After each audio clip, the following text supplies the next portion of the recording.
Kararating lamang ni Nora sa bahay niya galing palengke. Ganoon pa rin ang kanyang bahay, tahimik at walang kahit na anong ingay. Niayaw kasi niyang mag-alaga man lang ng aso. Wala na rin siyang asawa sapagkat ilang taon na itong patay. Hindi rin sila binayayaan ng anak kaya walang naiwang alaala sa kanyang asawa. Inilapag niya sa lamesa ang kanyang daladalang mga supot na kanyang pinamili. Ilang saglit pa ay napansin niya na naubusan na pala siya ng tubig. Akala pa naman niya ay ngayon magdi-deliver ng tubig sa kanyang bahay. Linggo kasi at inaasahan niya na linggo-linggo na may magdi-deliver sa kanya ng tubig. Wala tuloy siyang magamit sa kanyang lulutuin. Tinungo na lamang ni Nora ang sala at doon na nga lang naghintay. Maya-maya pa nga ay may kumatok sa kanyang pintuan. Siguro ang payato at na taga-deliver ng tubig iyon. Tumayo si Nora at saka binuksan ang pintuan. Hindi nga siya nagkamali at taga-deliver ng tubig ang kumakatok. May dala-dala itong 2 containers na naglalaman ng malilinis na tubig. Ang pinagtataka ni Nora ay hindi na iyon ang payat na lalaking palaging nagdi-deliver sa kanya ng tubig. Ang lalaki ngayon sa harap ng 45 anyos na ginang ay isang matangkad at matipuno ang katawan na lalaki. Bagamat hindi ganoon kaamo ang mukha nito, ay masasabi ni Nora na talaga namang lumundag ang kanyang matagal nang nahihimlay na puso. Pinapasok ni Nora ang lalaki at todong ngiti ito sa kanya.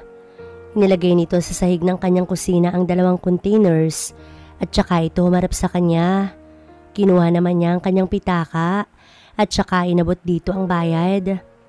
Nais man niyang itanong kung bakit ito na ang nag-deliver ng tubig niya ay hindi niya naman magawa yun. Dinagdagan ni Nora ng 50 pesos ang bayad niya sa tubig.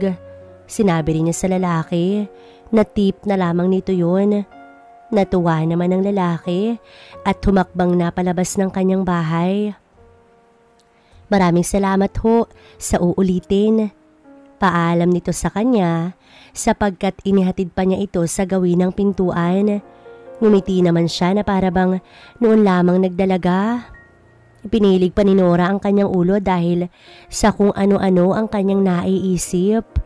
Pero talaga namang maganda ang katawan ng lalaki. Fit na fit kasi rito ang puting sando na suot nito kaya bumabakat ang malamasal nitong katawan. Dagdagan pa ng pamamawis nito na mas lalong dumagdag ng taglay nitong apil. Matagal-tagal na rin mula nang nakahawak ng pandesal si Nora kaya naman nakalimutan niya na ang pakiramdam ng ganoon. Napabuntong hininga si Nora at saka muling tinungo ang kusina. Magluluto na lamang siya ng pananghalian. Araw ng Lunes, abala na si Nora sa kanyang tindahan sa kanto. Nakabukod kasi sa bahay niya ang kanyang tindahan. Kasalukuyan siya nagsasalansan ng kanyang mga paninda sa kanyang may kalakihang sari-sari store. Nang marinig niyang may bibili, itinigil niya ang ginagawa at tinungo ang harapan ng kanyang tindahan. Nora, baka naman pwedeng pautang. Babayaran ko na lamang kapag nagkasahod na ako. Anang taong nasa labas, walang iba kundi ang karpenterong si Aryong. Napailing-iling na lamang si Nora pero syempre ay papautangin na naman niya si Aryong. Nagbabayad naman kasi ito, yun nga lang ay palaging late. Ano bang uutangin mo? Tanong ni Nora kay Aryong na kinatuwa naman na to. 2 boteng beer lang, Nora. Tutunggain lang namin dito sa tindahan mo at uuwi na rin kami agad. Kasama ko kasi tong pinsan kong si Dodong galing sa probinsya. Pagkasabi nun ni Aryong ay bahagya pang nasilip ni Nora ang pinsang sinasabi na to. Kung hindi siya magkakamali ay ito yung nag-deliver ng tubig sa kanyang bahay. Sa tingin ni Nora ay nasa 20 hanggang 25 lang yata ang Dodong na ito. Ang layo naman ng agot nilang dalawa. Nahimasmasan si Nora sapagkat nakita lamang niya si Dodong ay ang agwat kaagad ng edad nila ang kanyang naiisip. Kumuha na lamang si Nora ng 2 bote ng beer at saka iyon inabot kay Aryong. Kaagad namang tinanggap iyon ni Aryong at naupo na nga ang mga ito sa upuan sa harap lamang ng kanyang tindahan. Naisip ni Nora na matititigan niya na ng gusto ang lalaking nagngangalang Dodong. At ayun nga si Nora. Pasilip-silip sa loob ng kanyang tindahan at minimemorya ang bawat detalye ng katawan at tindig ni Dodong. Hindi matukoy ni Nora kung saan nanggagaling ang init na kanyang nararamdaman. Init na matagal niya nang hindi naramdaman simula nang magkasakit ang kanyang asawa at naratay ito sa banig hanggang sa mamatay. Ngayon nga ay tila ba nadadarang si Nora sa imahinasyon na talaga namang naglalakbay sa kanyang isipan. Aling Nora, psst! Aling Nora, pabili po. Napakislot si Nora sa boses na iyon ng isang binatilyo na kanina pa pala nakadungaw sa kanyang tindahan. Paano ba naman ay natulala na si Nora sa gandang lalaki ni Dodong. Bigla tuloy siyang tayo at bahagya pang nataranta. Bibili lamang pala ng chewing gum ang binatilyo. Pagkaalis ng binatilyo ay bumalik si Nora sa kanyang pwesto kanina. Ang kanyang mga panindang isinasalansan kanina ay hindi pa rin tapos at ang iba ay nasa ibabaw pa ng kanyang lamesa. Ang aga-aga ay kung sino-sino ang kanyang pinagpapantasyahan. Pilit man niyang sinusuway ang sarili ay hindi talaga kanyang hindi mapatingin sa gawin ni Dodong. Sa isang iglap lang ay naadik na yata ang kanyang mga mata rito. Huminga ng malalim si Nora at saka tumayo. Itinuloy niya ang kanyang ginagawa at pilit na itinuon doon ang kanyang atensyon. Masyado na siyang matanda para makaramdam ng ganitong klaseng atraksyon. Pero bakit pakiramdam ni Nora ay nanlalagkit ang kanyang katawan? Napangiwi si Nora sapagkat kaniyang napagtanto na hindi pala basihan ng edad kapag napukaw ng isang lalaki ang init sa katawan ng isang kagaya niyang ginang. Ano kaya ang gagawin ni Nora upang kahit papaano ay muli niyang mapasaya ang kaniyang sarili? Maya-maya pa nga ay umuwi na sina Aryong at Dodong. Sinundan pa ni Nora ng tingin ng mga ito at nakaramdam ng kagustuhan na muling makita si Dodong. Kinuha na lamang ni Nora ang kanyang notebook kung saan nakalista ang mga nangungutang sa kanyang tindahan. Inilista niya ang 2 beer na inutang ni Aryong. Kinagabihan, alas 9 na ng gabi, nang maisipan ni Nora na magsara ng tindahan niya at nang siya ay makauwi na. Lumabas siya sa kanyang tindahan at isinara ang labas ng kaniyang tindahan. Magsasara na ho ba kayo? Anang boses sa likuran ni Nora. Napalingon siya at nakita si Dodong na nakasuot ng maong na jacket at nakatunghay sa kanya. Oo, gabi na kasi, may bibilhin ka ba? Tanong niya rito na hindi man lang humakbang upang bigyang distansya ang pagkakalapit nila ng binata. Kakatapos ko lang ho kasing kumain. Bibili sana ako ng yosi at hindi ako sanay na hindi nag-yosi pagkatapos kumain eh. Anang binata at bahagya pa napakamot sa batok. Tumalima naman si Nora at tumungo sa loob ng kanyang tindahan at saka kumuha ng 3 stick ng sigarilyo. Tsaka iyon inabot sa binatang naghihintay sa labas ng kanyang tindahan. Ibinigay sa kanya ni Dodong ang bayad, kung kaya ay kanya naman yung tinanggap at nahihiyari naman siyang sabihin na ibibigay na lamang sana niya ito ang sigarilyo. Kinuha niya ang kanyang bag sa loob ng tindahan at saka nilak ang pinto nun nang siya ay makalabas. Hindi alam ni Nora kung bakit nananatili si Dodong sa harapan ng kanyang tindahan habang humihit-hit ng yosi. Uwi na po ba kayo, madam? Medyo malayo po yung bahay mo rito ah. Puna nito na kanya namang pinalingon. Naku, sanay naman na akong ganitong oras palagi umuwi. Kilala ko yung lahat ng mga taga rito kaya wala naman akong dapat ikatakot. Aniya sa binata at akma na sanang maglalakad palayo. Ihahatid ko na po kayo, madam. Mahirap na at hindi natin alam ang takbo ng isip ng mga tao. Kahit pa sabihin nating matagal mo nang kakilala ang mga ito. Wag ho kayong mag-alala. Mabuting tao ho ako. Alam ko rin yung bahay ninyo at ako ang nag-deliver ng tubig nyo kahapon. Nagmamagandang loob lang ho ako, madam. Sa sinabing iyon ng binata kay Nora, ay bigla na lang siyang nakaramdam ng pagkapayapa. Nakuha na kaagad nito ang kanyang tiwala sa pamamagitan lamang ng ganoong kataga. Sa huli ay pumayag si Nora sa nais na mangyari ni Dodong. Inihatid nga siya nito sa kaniyang bahay. Sa kanilang paglalakad ay hindi maiwasan na paminsan-minsan ay nagkakagit-gitan ang kanilang mga braso. Madikit kasi si Dodong sa kanya kapag naglalakad. Panay rin ang kwento ng binata ng kahit na anong bagay ukol sa probinsyang pinagmulan na to. Sa madaling salita ay tila ba nakapagpalagayan sila ng loob. Natuwa si Nora sapagkat simula ng gabing yun ay araw-araw nang tumatambay si Dodong sa kanyang tindahan pagkatapos nitong mag-deliver ng tubig na siyang trabaho nito sa araw-araw. Halos doon na nga rin ginugugol ni Dodong ang kanyang free time. Kapag walang mga customer ay nag-uusap sila nito na para bang hindi nauubusan ng kwento. Gabi-gabi na rin kung ihatid siya ni Dodong sa kanyang bahay. Hanggang sa isang araw ay nagsara ng tindahan si Nora sapagkat kaarawan niya yun. Hindi siya mahilig maghanda sapagkat wala naman siya mga bisita kahit pa marami siyang kakilala. Iisang tao lang ang inimbitahan ni Nora at iyon ay walang iba kundi si Dodong. Hindi alam ni Nora kung darating nga ba ito. Kakatapos lang kasi maluto ang 3 putahing kanyang niluto. Mayroon din siyang 4 na bote ng beer sapagkat nais talaga niyang magsaya ng mga oras na iyon. Ilang minuto pang paghihintay at 9:09 na nga ng umaga. Siguro naman ay tapos na mag-deliver si Dodong. Naisipan mo nang maligo ni Nora. Habang hinihintay niya si Dodong, nilinis niya ng maigi ang kanyang katawan at hindi niya alam kung bakit ngiti-ngiti siya na para bang may ine-expect siyang mangyari ngayong araw. Ilang minuto ring naligo si Nora bago nga siya natapos. Nagtapis siya ng tuwalya at lumabas ng banyo. Noon ay bigla na lamang may kumatok sa pintuan. Binundol ng kaba ang dibdib ni Nora at baka si Dodong na ang dumating. Hindi niya inalala na nakatapi lamang siya ng tuwalya at kaagad na binuksan ang pintuan. Iyon naman kasi talaga ang gusto niya.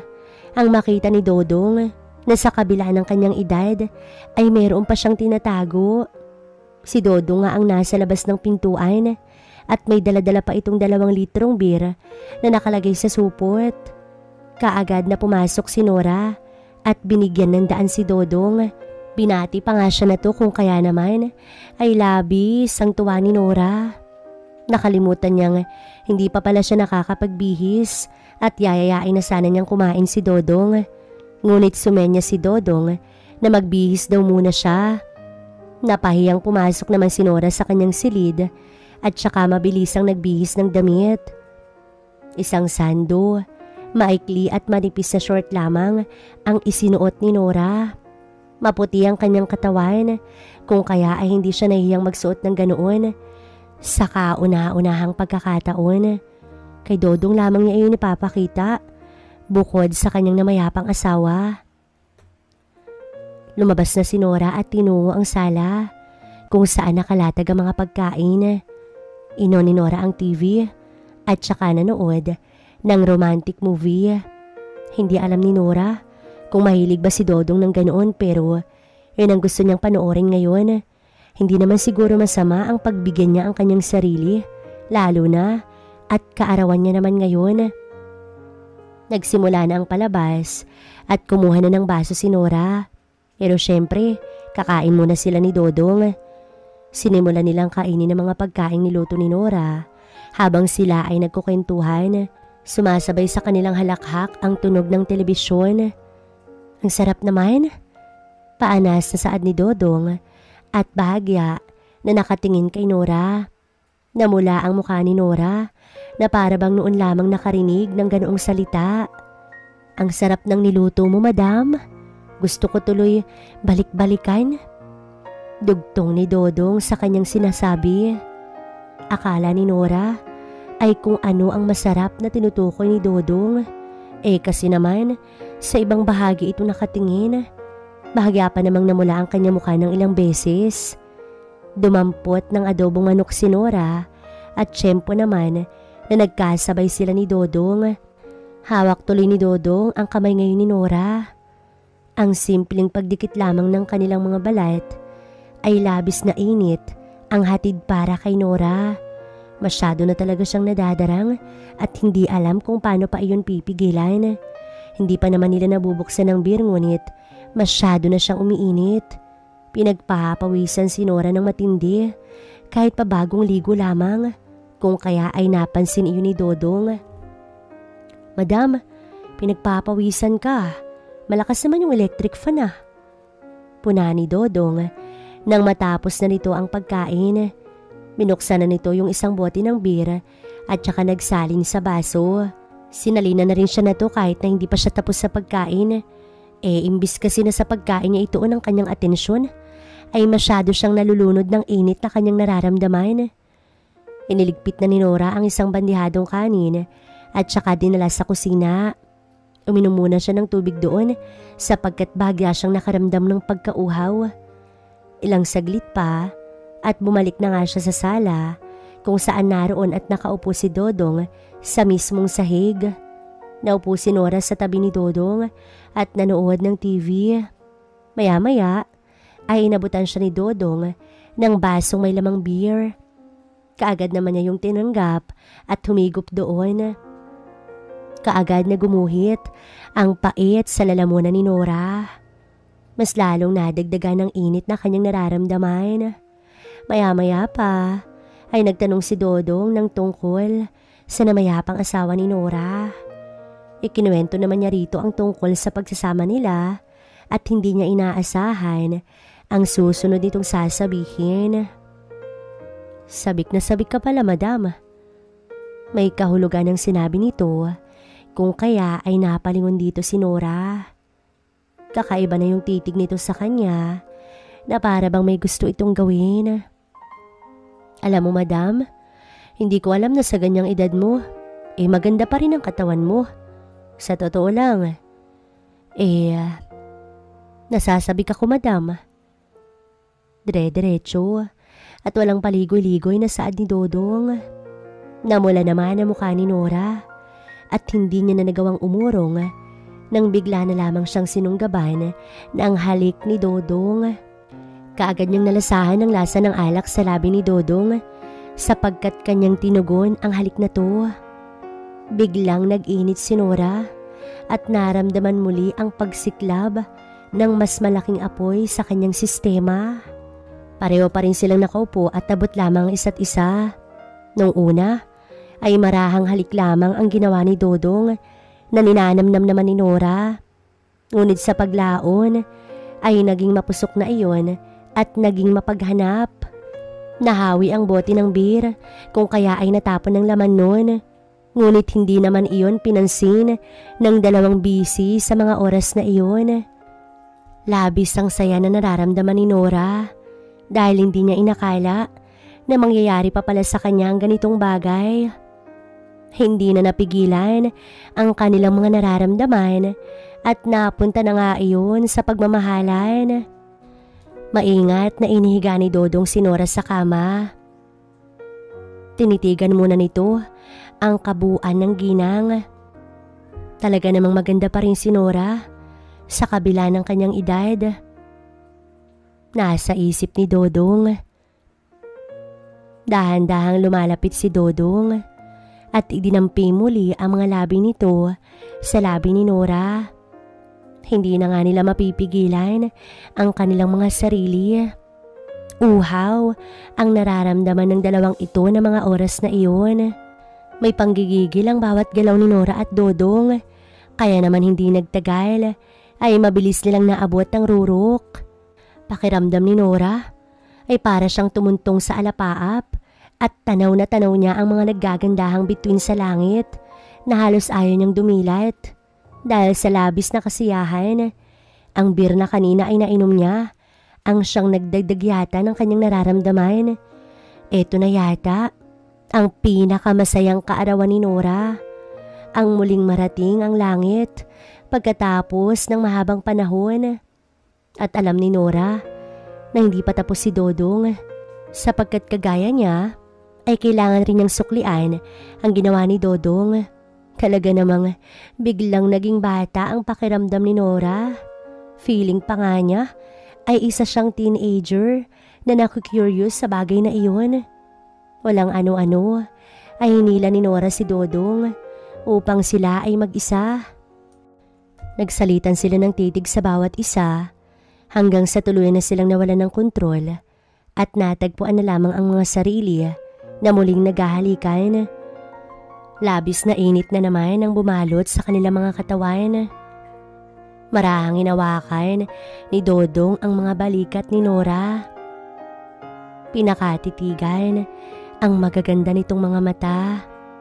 Hindi akalain ni Dodong na talaga namang kahit may edad na to ay palaban pa rin. Muli ay inihiga ni Dodong si Nora sa kama. Wala nang ang pakailam ng mga oras na yun ang ginang. Basta ang alam niya lamang ay masaya siya sa ginagawa niya ngayon. Mahigpit na napayakap ang ginang kay Dodong nang maramdaman na malapit nang marating ang rurok. Ganoon din naman si Dodong na para bang isang baliw kung titignan. Pawisan pareho ng matapos. Tanghaling tapat ba naman ay ganoon ang kanilang ginagawa ni Dodong. Pakiramdam ni Nora ay wala siyang kalakas-lakas upang bumangon at mag-ayos ng sarili. Noon lamang niya napansin na basa pala ang sahig na kanyang kinahigaan dahil na rin natapon ang bote ng beer doon. Tinulungan pa nga siya ni Dodong na bumangon. Bakas naman ang tagumpay sa mukha ni Dodong nang magtama ang mga mata nila ni Nora na para bang gusto nitong sabihin na hindi pa ito tapos at nagsisimula pa lamang sila sa ganoong gawain. Tiyak ni Nora na marami pang susunod doon sa nangyari kung kaya ay natuwa siya at nagalak. Marami pa silang pagdadaanan ni Dodong. Mula ng araw na iyon ay palagi nang nagkikita at paminsan-minsan ay natutulog pa si Dodong sa bahay ni Nora. Talaga nga namang walang katapusan ng init na palagi naman nilang pinagsasaluhan. Ngunit dumaan ng 2 araw at naging abala si Dodong sa trabaho lalo pa at 3 na ang trabaho nito na pinagsasabay sa araw-araw. Kung kaya naman ay nakaramdam si Nora ng pangungulila at ng kalinga ng bagay na sinanay sa kanya ni Dodong. Minsan pa ngang dumaan si Aryong sa kanyang tindahan upang magbayad ng utang nito ay pasimple niyang itinanong dito kung nasaan ba si Dodong. Tinignan naman siya ni Aryong na makahulugan na para bang mayroon itong alam. Ngunit sinagot naman siya nito na busy pa si Dodong sa trabaho. Wag na lamang daw siyang mag-alala at baka dadaan din naman si Dodong dito mamaya. Bahagya namang namula ang mukha ni Nora sapagkat para bang alam ni Aryong ang namamagitan sa kanila ng pinsan nitong si Dodong. Isinawalang bahala na lamang ni Nora at hinintay na nga lang ang pagdaan ni Dodong. Ngunit lumipas na ang ilang araw ay hindi pa rin namataan ni Nora si Dodong. Sabik na sabik pa naman siya sa pakiramdam niya kapag hindi pa rin niya makita at muling matikman si Dodong ay talaga namang mababaliw siya. Kung kaya ay tumungo siya sa tubigan kung saan ito nagtatrabaho at naroon nga si Dodong nakatambay sa labas ng tindahan habang nakasilip sa loob. Bahagyang lumapit si Nora ngunit hindi man lang siya napansin ni Dodong. Tinitigang maigi ni Nora kung ano ba yung sinisilip ni Dodong sa loob ng tindahan at nakita niyang isang babae iyon habang nakatayo mismo sa harapan kung saan naroon ang kanang kamay ni Dodong. Kaagad na uminit ang ulo ni Nora kung kaya ay tinawag niya ang pangalan ni Dodong. Napalingon naman ito at nanlaki ang mga mata. Kaagad na humakbang palayo si Nora na tila ba isa siyang teenager na nahuling nangaliwa ang nobyo. Inis na inis si Nora at silos na silos siya.